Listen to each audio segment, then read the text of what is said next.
मित्रांनो, आजचा आपला विषय संविधान बचाव महाराष्ट्र. सगळ्यात पहिले अनेकांच्या मनामध्ये हा मुद्दा निर्माण होतो की ठीक आहे, लोकसभेच्या काळामध्ये संविधान बचाव हा विषय कदाचित महत्त्वाचा होता आणि त्याचे दृश्य परिणाम महाराष्ट्रामध्ये दिसून आले. महाराष्ट्रामध्ये 21 सीट्स या संविधान बचावच्या बाजूने उभे असणाऱ्या लोकांना प्राप्त झाल्या. आता महाराष्ट्रामध्ये महाराष्ट्राच्या विधानसभेच्या निवडणुकांमध्ये याची काय गरज आहे? पहिला प्रश्न तुमच्या मनात निर्माण झाला. मला असा प्रश्न एका अत्यंत महाराष्ट्रातल्या महत्त्वाच्या पक्षाच्या नेत्याला पण विचारतो. प्रत्यक्षामध्ये महाराष्ट्रामध्ये जे सध्या सरकार आलेलं आहे ते संविधानाची मोडतोड करतो. संविधान अक्षरशः पायदळी तोडून आलेलं सरकार. आज जे सध्या मुख्यमंत्री, 2 उपमुख्यमंत्री यांचं जे सरकार आहे ते केवळ असंवैधानिक सरकार नाहीये, तर इलिगल सरकार सुद्धा. जनतेने निवडून दिलेलं असताना 50-50 कोटीचा अर्थ कोटी घेऊन पक्ष बदल करणारा, निवडणूक आयोगाच्या माध्यमातून सगळे पक्षांतर बंदी कायद्याचे नियम धाब्यावर बसवून पक्षाचं निवडणूक चिन्ह आणि पक्षाचं नाव सुद्धा बहाल करणारा हा सगळा असंवैधानिक प्रकार महाराष्ट्रामध्ये घडलेला आहे. दिल्लीच्या अनेक पत्रकारांची मला भांडण व्हायची. पूर्वी कर्नाटकचं जेव्हा त्या पद्धतीनं सरकार बरखास्त करण्यात आलं आणि नवं सरकार निर्माण झालं बीजेपीचं, त्यावेळेस दिल्लीच्या पत्रकारांना मी खंडावून सांगायचो की महाराष्ट्रामध्ये असं घडणं शक्य नाही, कारण महाराष्ट्रातल्या राजकारणाला काही नैतिक मूल्य असतात. आता खरं म्हणजे महाराष्ट्रामध्ये इतक्या असंवैधानिक घटना घडलेल्या आहेत की देशात आजपर्यंत घडलेल्या नव्हत्या तेवढ्या घडलेल्या आणि त्यामुळे खऱ्या अर्थानं संविधान बचाव हा प्रश्न महाराष्ट्रामध्ये अत्यंत श्रीमंत असा प्रश्न आहे. दुसरं मित्रांनो, मला हा विषय तुमच्या पुढ्यामध्ये यासाठी मांडायचा होता. असं माझे मित्र दशरथने तुमच्या पुढ्यामध्ये प्रस्तावना केलेली आहे की आपल्यापैकी अनेकांना असं वाटतं की संविधान म्हणजे बाबासाहेब, संविधान म्हणजे एससी एसटी, याच्यामध्ये संविधानाचा बाकी लोकांशी संबंध नाही.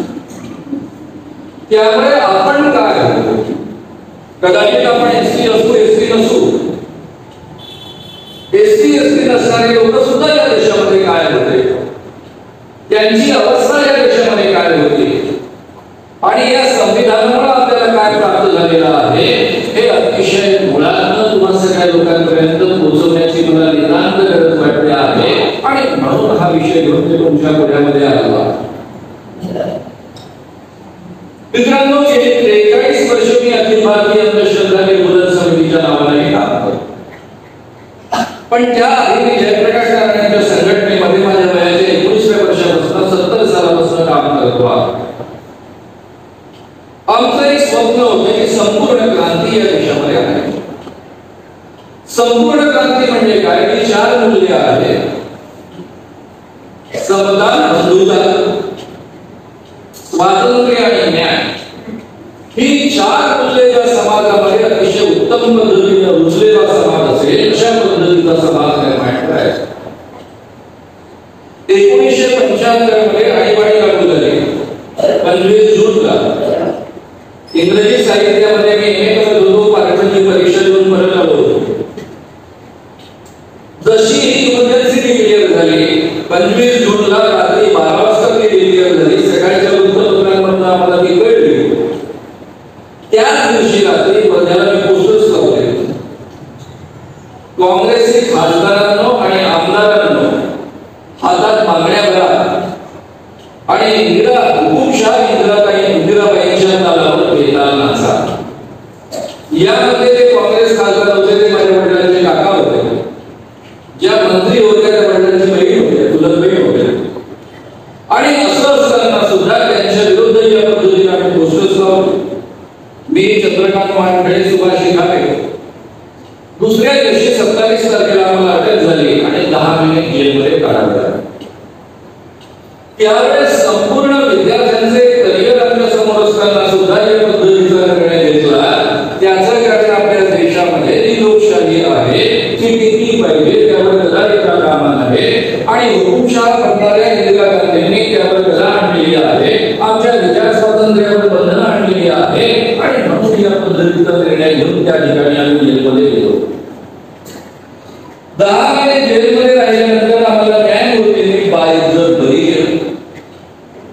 आमच्यावर कोणताही गुन्हा सिद्ध झाला नाही, त्यामुळे पुढचे 10 महिने मला इमर्जन्सी देशामध्ये कायम असताना आजूबाजूचा संपूर्ण भाग पाहायला मिळाला, समाजातली परिस्थिती यांच्या बाहेरची पाहायला मिळाली. ज्या कॉलेजचा मी अत्यंत लाडका विद्यार्थी होतो, कारण मी होतो, त्याच कॉलेजच्या प्राचार्यांनी मला ऍडमिशन दिली नाही. ते म्हणाले तू देशद्रोही गेले, देशद्रोहाला ऍडमिशन देत नाही. त्यामुळे देशद्रोही असल्यामुळे मला ऍडमिशन मिळणं शक्य नव्हतं आणि वडील वर्धा सोडून यवतमाळमध्ये राहायला आले होते आणि म्हणून मी यवतमाळमध्ये आलो आणि आता दुसरं काही आपण शिकू शकत नाही, कॉलेजमध्ये आपल्याला ऍडमिशन मिळू शकत नाही, आपल्यावर देशद्रोहाचा शिक्का बसलेला आहे, म्हणून मी यवतमाळमध्ये दसवंती सुरू आणि दसवंती आणि खानावळ पुढच्या काळामध्ये चालू. 18 महिन्यानंतर इंदिरा गांधीने स्वतः आणीबाणी उठवली. आणीबाणी उठवल्यानंतर आम्ही जनता पार्टीचं गठन केलं. त्या गठन करण्याच्या प्रक्रियेमध्ये मी होतो. त्यामध्ये जनसंघ म्हणजे आजच्या भाजपचा मूळ पक्ष, जो आरएसएसचा राजकीय पक्ष होता, त्याला जनसंघ असं म्हणायचं. या जनसंघाचे 2 पण आमदार निवडून येत असत. नागपूरमध्ये एखादा कॉर्पोरेटर चुकून निवडून यायचा, तेही आणि प्रामुख्याने देवेंद्रची बळी गंगाधरराव फडणवीस निवडून यायचे. असा हा जनसंघ, ज्याला कोणी विचारत नव्हतं, आणि फॉरवर्ड ब्लॉक, जम्मूराव घोटेंचा पक्ष, असे 2 पक्ष मिळून आणि बाकी लोक ज्यामध्ये सहभागी होऊ इच्छितात असे म्हणून आम्ही जनता पार्टीचं गठन केलं. 77च्या लोकसभा निवडणुकीमध्ये दणकून इंदिरा गांधींच्या विरुद्ध प्रचार केला. 78च्या विधानसभा निवडणुकीमध्ये दणकून इंदिरा गांधींच्या विरुद्ध प्रचार केला. पुढे नगर परिषदांच्या निवडणुका आल्या, त्यामध्ये दणकून विरुद्ध प्रचार केला आणि हा प्रचार करून आम्ही ते गव्हर्नमेंट बदलवलं. मग सगळ्यांना माहिती आहे की जनता पार्टीचं राज्य या देशामध्ये आलं. इंदिरा गांधी अत्यंत ताकदवान बाई होते, अतिशय ताकदवान पंतप्रधान होते.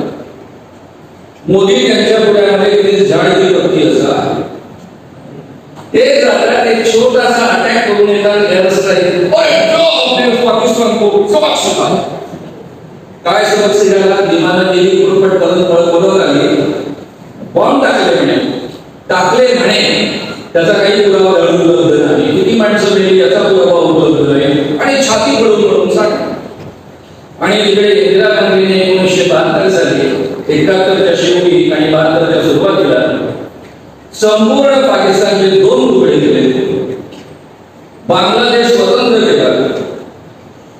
अमेरिकेचं आरमार, अणुसज्ज आरमार त्या ठिकाणी उभं राहिलं समुद्रामध्ये. ते धमकी देत होते की तुम्ही पाकिस्तान बरोबर काही गडबड केली तर तुम्हाला नष्ट करून टाकू. आणि तरी इंदिरा गांधी मुळीच जन्मलेल्या नाहीत. उलट या अक्षरशः लाहोरपर्यंत जाऊन सैन्य फक्त त्यांनी तिथे पोहोचू दिलं नाही.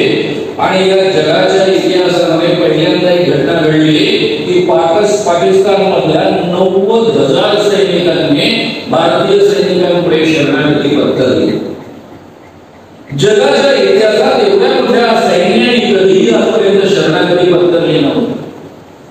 आणि एवढा दणदणीत विजय संपादित केल्यानंतर पाकिस्तानची सगळी भूमी पाकिस्तानला परत देऊन टाकली.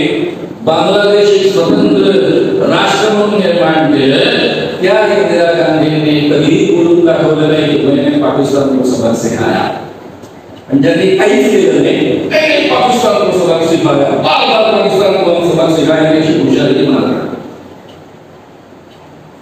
तरी त्या इंदिरा गांधी एवढ्या लोकप्रिय होत्या आणि तरीही त्याला त्या काळामध्ये विरोध केला होता, कारण की त्या काळातली गरज होती. लोकशाही वाचवण्याकरता ते आवश्यक होते. मित्रांनो, गेले 43 वर्ष मी अंधश्रद्धा निर्मूलनाचं काम का करतो आहे? कारण हे तरुण शांती सेनेचं आमचं जे स्वप्न होतं जयप्रकाश नारायणच्या संघटनेचं संपूर्ण क्रांती निर्माण करणं, ही जी 4 मूल्य आहेत, ही 4 मूल्य रुजणारा स्वीकारणारा समाज निर्माण करणं, हे स्वप्न जर आपल्याला यायचं असेल तर या देशामध्ये वैज्ञानिक दृष्टिकोन रुजल्याशिवाय हे शक्य नाही. का शक्य नाही?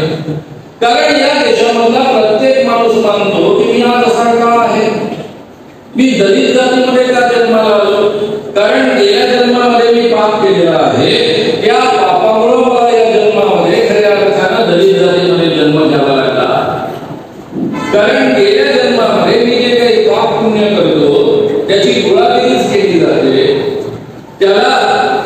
संचित असं म्हणतात, ते संचित घेऊन मी या जन्मामध्ये जन्म घेतो आणि त्या प्रारब्धानुसार माझा जन्म होतो.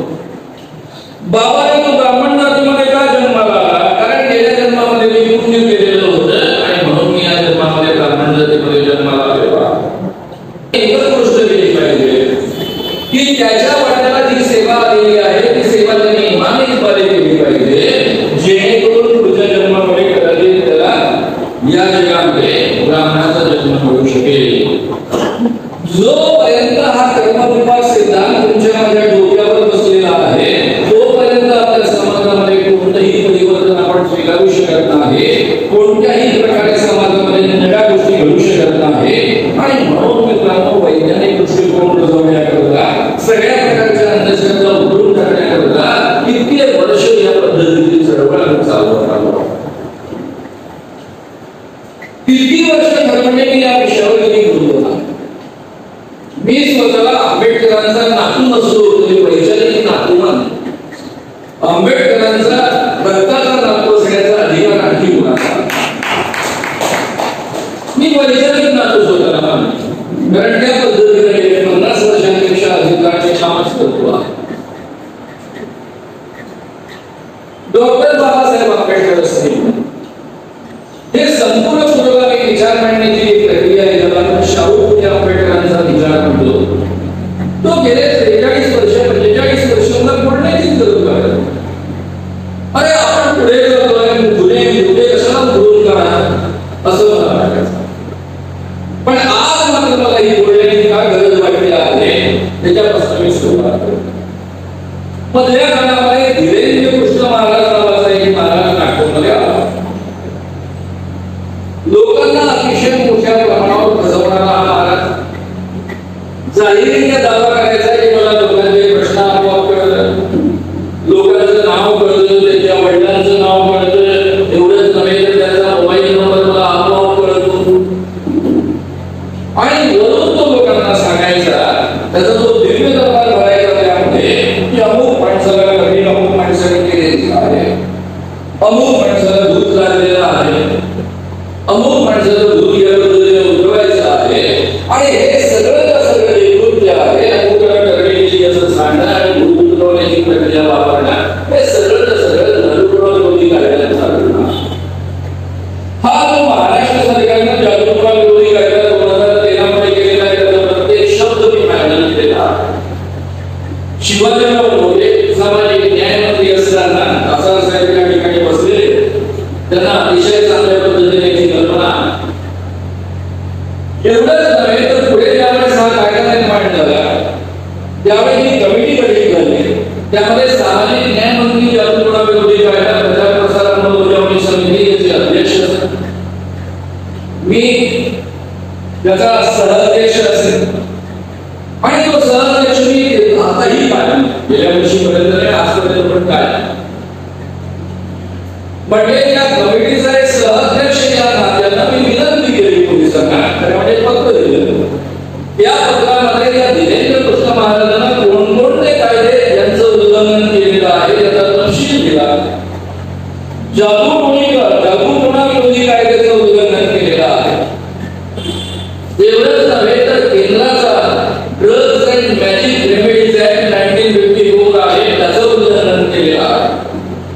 तो कायदा इतका साधा आहे की ज्याला डॉक्टरची डिग्री आहे अशा कोणत्याही माणसाला दुसऱ्याला एखादा रोग आहे असं सांगणं म्हणजे रोग निदान करणं काही कायद्याने गुन्हा आहे. पण मी हे प्रत्यक्ष लिहून दिलेलं असताना एक कमिटीचा सहअध्यक्ष या नात्यानं त्या लेटर हेडवर लिहिलेलं असताना या कायद्यातला प्रत्येक शब्द मी फायनल केलेला आहे. देवेंद्र फडणवीस हे बीजेपीचे अध्यक्ष असताना या कायद्याचे सगळे बारकावे त्यांच्यापर्यंत पोहोचवले, त्यांना ते पटले म्हणून त्यांनी या कायद्याला संमती दिली. शिवसेनेचे अध्यक्ष उद्धव ठाकरे यांच्यापर्यंत या कायद्याचे सगळे बारीक तपशील पोहोचवले, त्यांना ते पटले म्हणून त्यांनी या कायद्याला समर्थन दिले. मुख्यमंत्री पृथ्वीराज चव्हाण, उपमुख्यमंत्री अजितदादा पवार, कारण मला शिवाजीरावांनी सांगितलं की घर दिसत नाही, टाकलेलं अजितदादांचं घर घेतला, त्यांचा तासा वेळ घेऊन ते सगळे बालकाला त्याच्यापर्यंत पोहोचवले आणि त्यानंतर निशंकपणाने हा कायदा 2013 मध्ये पोलीस विभागामध्ये संमत झालेला. त्यानंतर संपूर्ण महाराष्ट्रातल्या पोलीस डिपार्टमेंटमध्ये अधिकाऱ्यांचं मी ट्रेनिंग केलेले 36 जिल्ह्यांमध्ये, त्यामध्ये सगळे आयपीएस अधिकारी काय जिल्ह्यातले उपस्थित असत, बाकी अधिकारी उपस्थित असत. आणि नागपूरचे पोलीस कमिशनर प्रेस कॉन्फरन्स घेऊन सांगतात की हा कायदा धीरेंद्रकृष्ण महाराजांना लागू होत नाही. दोन्ही कायदे धीरेंद्रकृष्ण महाराजांना लागू होत नाही. त्यावेळेस माझ्या लक्षात आलं की या देशामधील कायद्याचं राज्य आता संपलेलं आहे. या देशामध्ये पोलीस यंत्रणा ही कायद्यानुसार आणि घटनेनुसार वागत नाही, तर ज्यांना ती आपण मालक मानते त्यांच्या काळावरती नाचते आहे.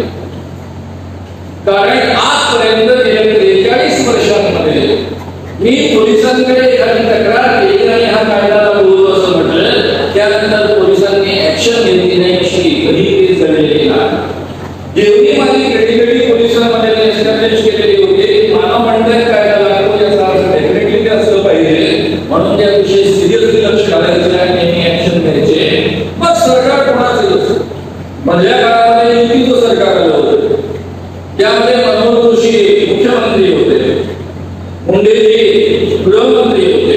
काही काळामध्ये ऍक्शन्स व्हायचे आणि हा पहिला जेव्हा अनुभव घेतला की या ठिकाणी ऍक्शन होत नाही, त्यावेळेस माझ्या मनामध्ये पहिला मुद्दा निर्माण झाला की आता या देशामध्ये कायदा आणि घटना कोणी टिकण्यासाठी केवळ देशामध्ये नव्हे तर महाराष्ट्रामध्ये सुद्धा सुरुवात झाली. एवढंच नाही मित्रांनो, तर या महाराजाला घेऊन बीजेपीचे लोक गावोगाव महाराष्ट्रामध्ये एमएलएचे अनेक कार्यक्रम आयोजित केले. प्रत्यक्षामध्ये हा जादूपणा विरोधी कायदा झाला, त्याची अंमलबजावणी जवळपास महाराष्ट्रामध्ये थांबलेली. म्हणजे देवेंद्र फडणवीस मुख्यमंत्री असताना त्यांनी 3 वर्ष मला बोलवलं. खरं म्हणजे मला कोणत्याच मंत्र्यांनी कधी बोलवलं नाही. प्रत्येकाने मला प्रामाणिकपणे नेहमी सांगितले, काँग्रेसचे असो, राष्ट्रवादीचे असो किंवा बीजेपीचे आणि नितीन गडकरींचे लोक असो, की आम्हाला या कारणांमुळे शक्य आहे, या कारणांमुळे शक्य आहे, उगाच तुमचा वेळ घालवू नका या पद्धतीने सांगायचं. इथे मात्र 3 वर्ष असेल तर हे सरकार आहे तोपर्यंत हे शक्य नाही. आणि तिथून मनामध्ये मनोवृत्ती निर्माण व्हायला सुरुवात झाली की सरकार बदलल्याशिवाय आपल्याला आहे. ज्यावेळेस धीरेंद्रकृष्ण महाराजांवर पोलिसांनी ऍक्शन घ्यायचं नाकारलं, माझ्याकडे पर्याय होता. हायकोर्टामध्ये जाणे. हायकोर्टामध्ये गेलो असतो तर डेफिनेटली निर्णय आला असता, पण तो 4-5 वर्षानंतर आला असता. माझ्या मनात असा विचार आला की 4-5 वर्ष हायकोर्टामध्ये मेहनत घेण्यापेक्षा अलीकडच्या काळामध्ये निवडणुका येतात लोकसभेच्या आणि त्यासोबतच येणाऱ्या विधानसभेच्या, तिथे आपण मेहनत का घेऊ नये आणि 1-1.5 वर्षाचे सरकार का घालवू नये. आणि या सगळ्या विचारांमधनं माझ्या संघटनेमध्ये आम्ही वारंवार विचार केला आणि संपूर्ण संघटनेनं एक मतानं हा निर्णय घेतला की संविधान मला लोकांपर्यंत पोहोचवायचं आहे, लोकांमध्ये जागृती निर्माण करायची, पुन्हा या देशामध्ये आणि महाराष्ट्रामध्ये लोकशाही तयार करण्यात मदत करायची. याच काळामध्ये मला एक हरिद्वारच्या मोठ्या महंताचा फोन. ते मला म्हणायला लागले, मानव साहब आप जो काम कर रहे हो ना अंधविश्वास उन्मूलन का, वो बहुत अच्छा काम, हम भी इस काम में शरीक होना चाहते हैं. अगर कोणी म्हटलं तुमच्या कामामध्ये सहभागी होतो तो स्वाभाविक मदत करतो, हे त्यांना म्हणायचं की आनंद नहीं आ. लेकिन शाम मानो के आप सही में बिल्कुल अंधविश्वास नहीं रखते हो, तो नहीं रखता. आपने कॉन्स्टिट्यूशन पढ़ी है? कहा कि मैंने कॉन्स्टिट्यूशन पढ़ी. आपने ये कॉन्स्टिट्यूशन की जो प्रियम्बल है, जिसको प्रस्तावना कहते हैं, वो पढ़ी है? प्रतियां पढ़ी है. इसकी शुरुआत है ना, हम भारतीय लोग, वी इंडियन पीपल. इसका मतलब होता है कि हम भारतीय लोगों ने कॉन्स्टिट्यूशन लिखी है, और हम भारतीय लोगों ने कॉन्स्टिट्यूशन समर्पित किए अपने आप को शेवट मानते ना. आप सही को इसको मानते हो, यह मानना. त्यानंतर त्यांनी मला प्रश्न विचारला, आप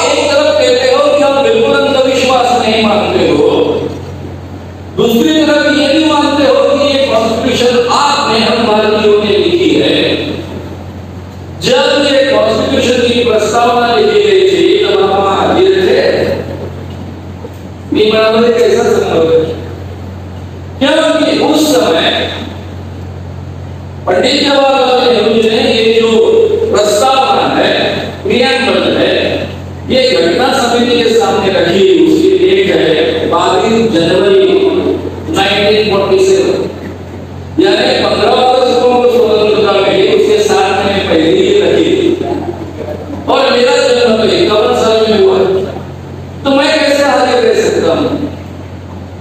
त्यावर ने मला शांत करके प्रश्न विचारा, अगर आप हाजिर नहीं थे, इसके बावजूद आप मानते हो कि ये कॉन्स्टिट्यूशन हमारे लोगों ने लिखी है, ये आपका सबसे बड़ा अंधविश्वास है कि नहीं? काय सुंदर प्रश्न विचारला. त्यावर मी काय उत्तर मी म्हणालो कि आप जो कह रहे हो आपकी बात बिल्कुल सही है. ये जो कॉन्स्टिट्यूशन है ये हम सामान्य लोगों के लिए लिखी गई कॉन्स्टिट्यूशन है. ये आप जैसे विशेष लोगों के लिए नहीं. आप जैसे लोग जो ब्रह्मा के मुंह से डायरेक्टली पैदा होते हैं, पृथ्वी पर डायरेक्टली टपकते हैं, उनके लिए ये कॉन्स्टिट्यूशन नहीं है. ये जो कॉन्स्टिट्यूशन आपकी थी उसका नाम मनुस्मृति था. उस मनुस्मृति को गाड़कर ही ये कॉन्स्टिट्यूशन हम लोगों ने निर्माण की है.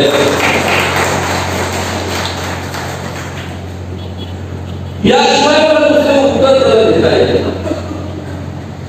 का बरं हा मानतो मला या पद्धतीने नाही बदलला.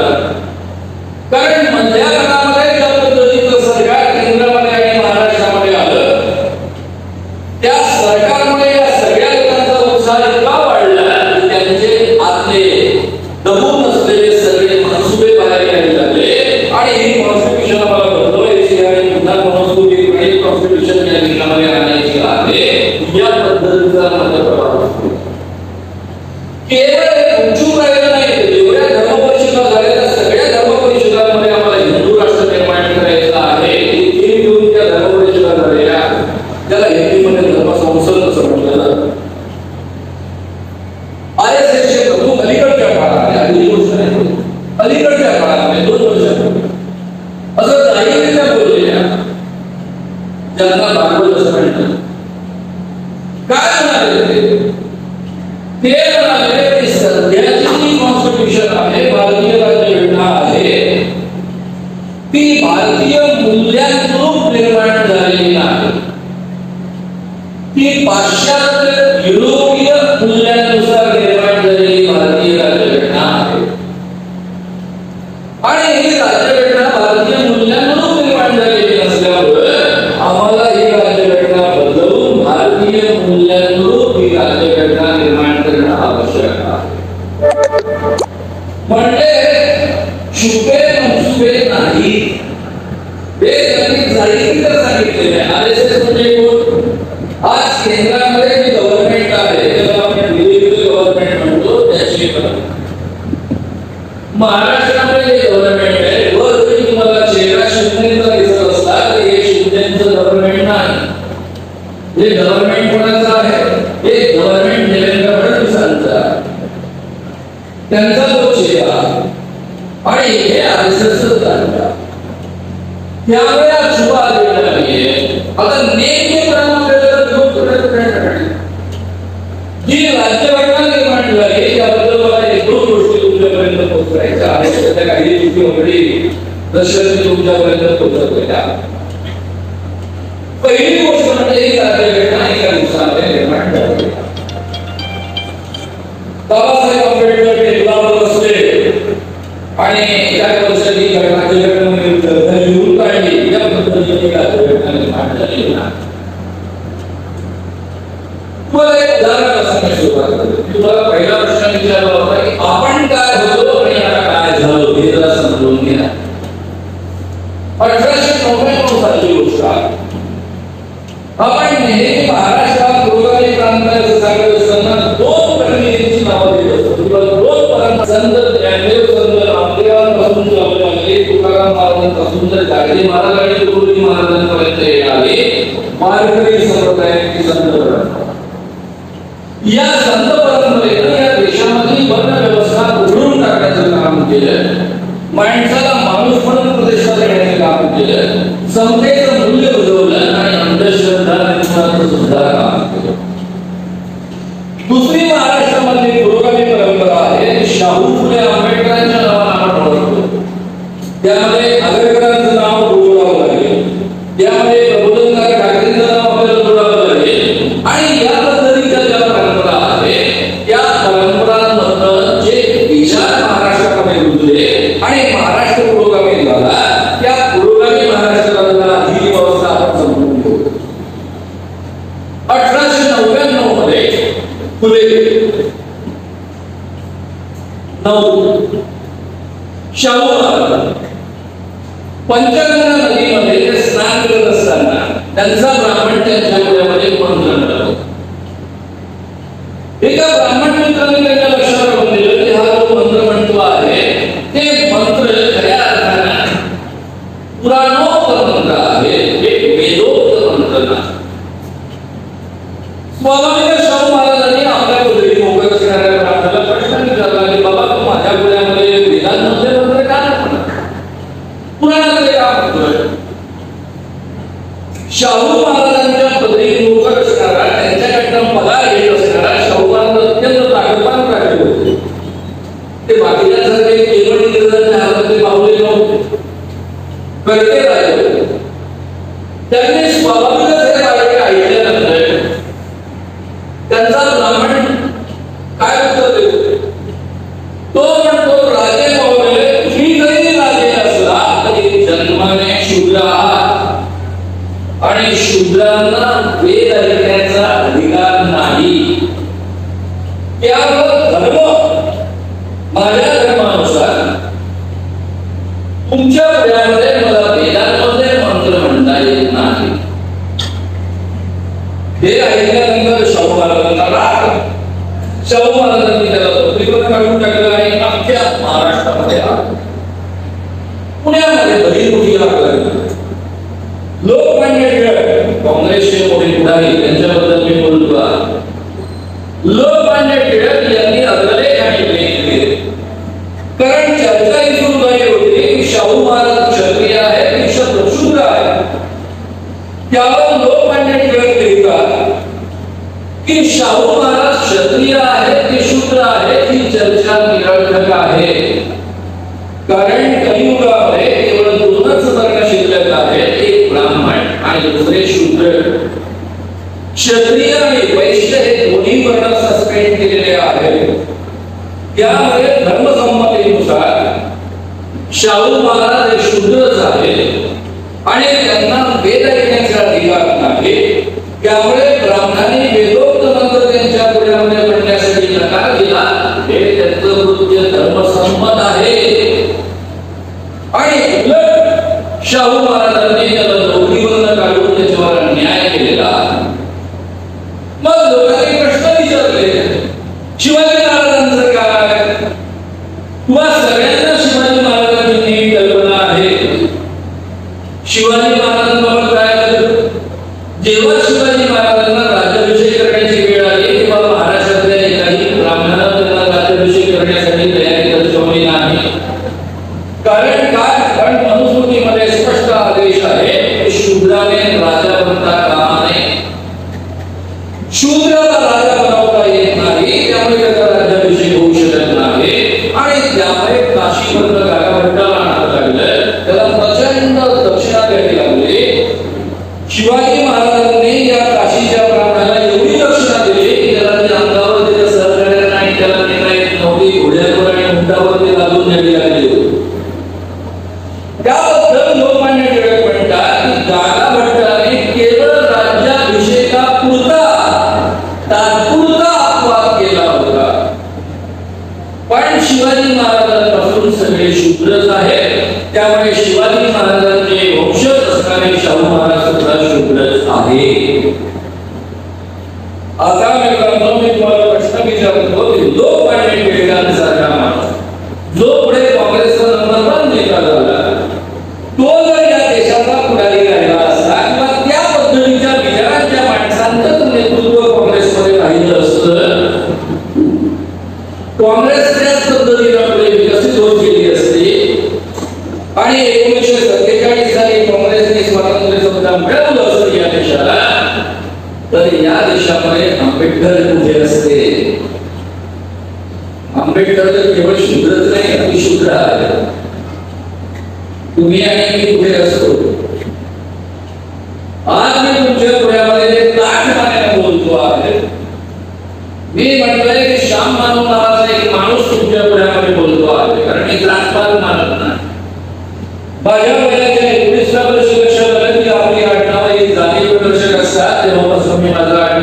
दिलं, मानव नाव स्वीकारलं.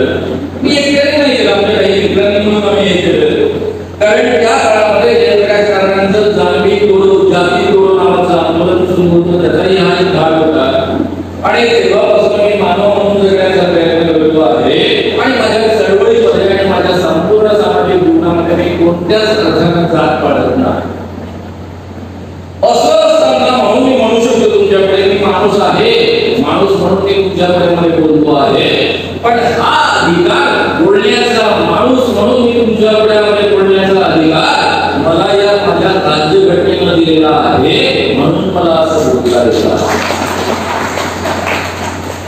समजा मी परंपरेप्रमाणे जगत आलो असतो आणि हा देश जर तसाच असता जसा तो 2500 वर्ष राहिलेला आहे, इंग्रजांच्या काळात सुद्धा राहिलेला आहे, मुस्लिम राजे असताना सुद्धा राहिलेला, हा देश जर तसाच असता तर मला म्हणावं लागलं असतं श्याम मानव नावाचा एक शूद्र तुमच्या पुढ्यामध्ये बोलतो आहे, ही माझी ओळख असते.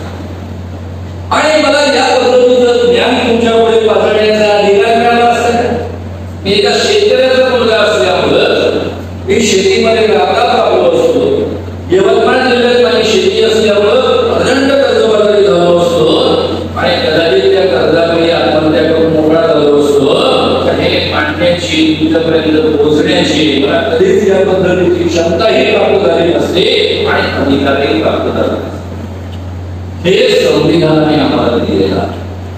संविधान पहिल्यांदा या देशामधल्या सगळ्या तो कोणत्याही जातीमध्ये जन्माला आलेला असेल, शूद्र असेल, अतिशूद्र असेल, ब्राह्मण असेल, स्त्री असेल, शूद्र स्त्री असेल, ब्राह्मण स्त्री असेल, या सगळ्यांना माणूस म्हणून अधिकार दिलेला.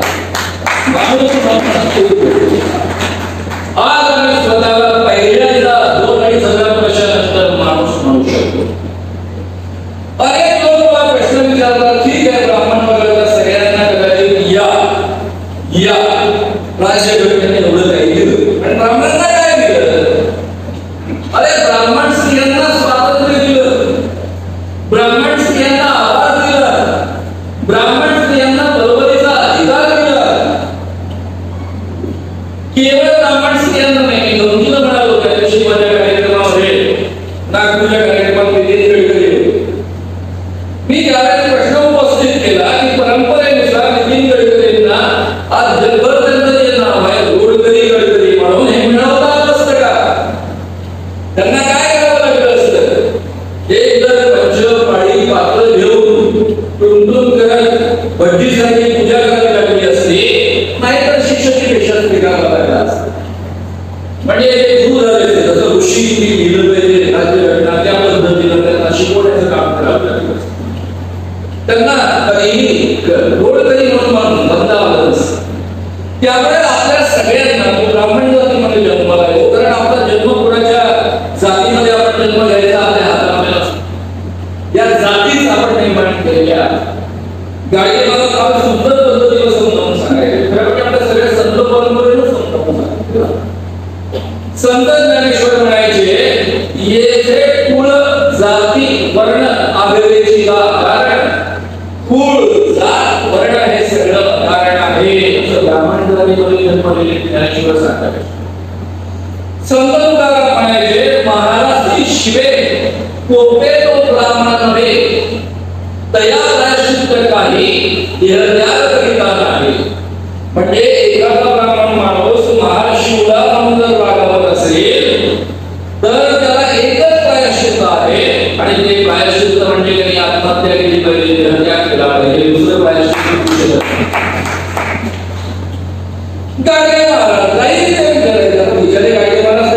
शिकलेले नव्हते, आपण तसं काही शिकले लोक सांगायचे त्या काळात असंच बोलत, मी ना मी महाग आहे आणि तू बोललाय धोबी आणि तू बोललाय ब्राह्मण आणि तू बोललाय मराठा. अरे मला वाटलं हा ब्राह्मण आहे, ते ब्राह्मण नाही, ब्राह्मण मला वाटलं हा ब्राह्मण आहे, एवढा चालेला आहे, एवढा वरचा माणूस आहे, याले पण दोनच मला वाटलं 4 वेळ असेल. हा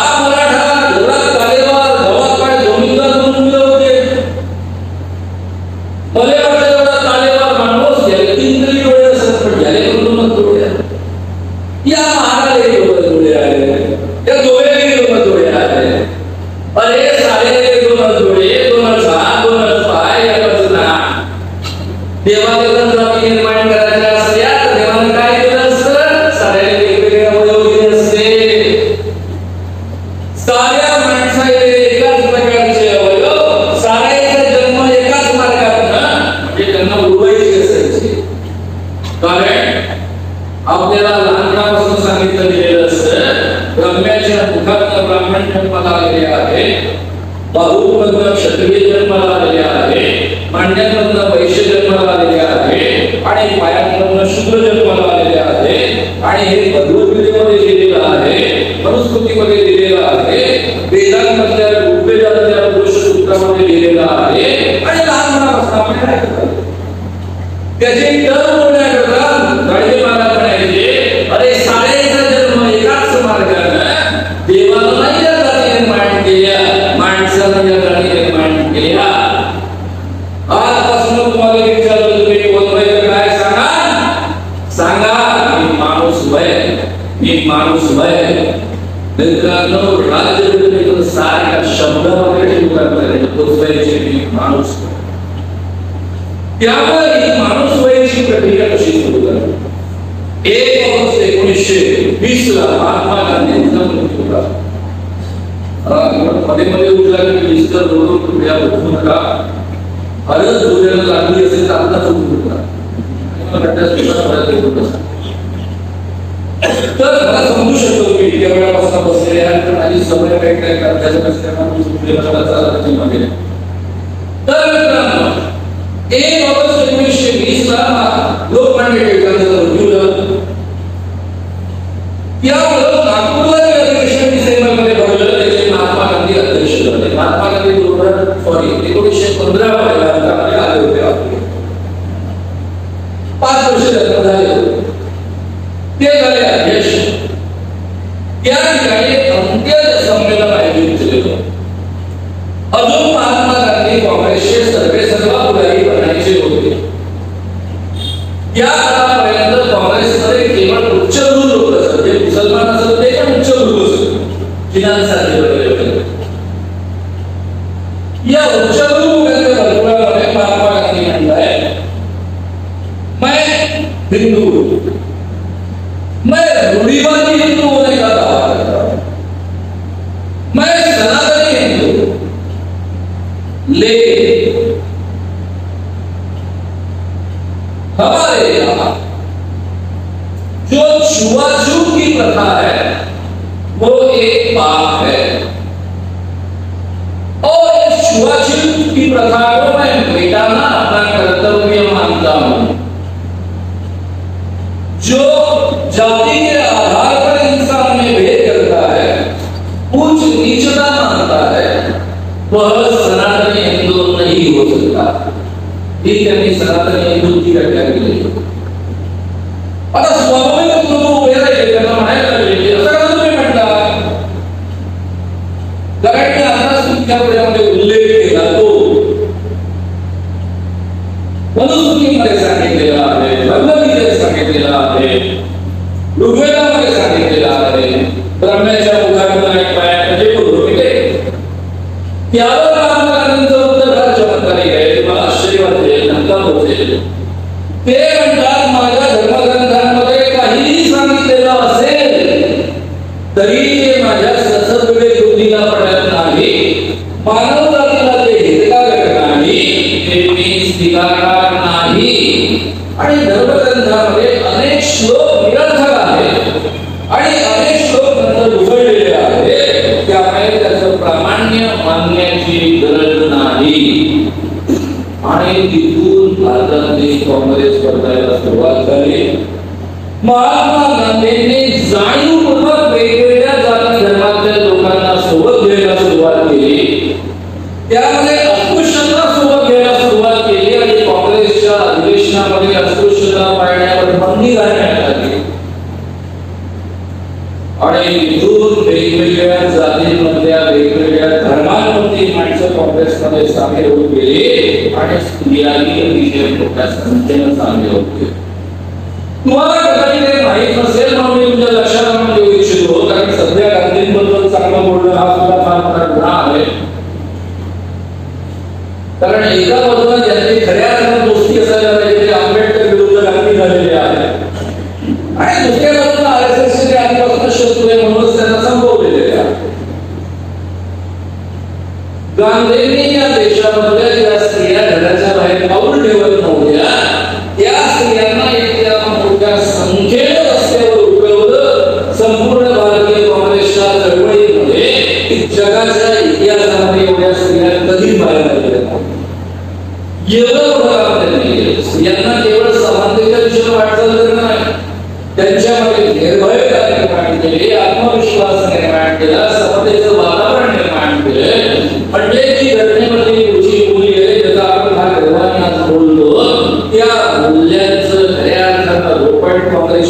चळवळीच्या माध्यमातून केलं हे अतिशय चांगल्या पद्धतीने आपण समजून द्यावं. वामनरावजी काँग्रेसवाल्यांना सांगावं लागतं, कृपया आंबेडकरांची राज्यघटना म्हणू नका, हे फार मोठं या देशामधलं षडयंत्र आहे. कारण राज्यघटना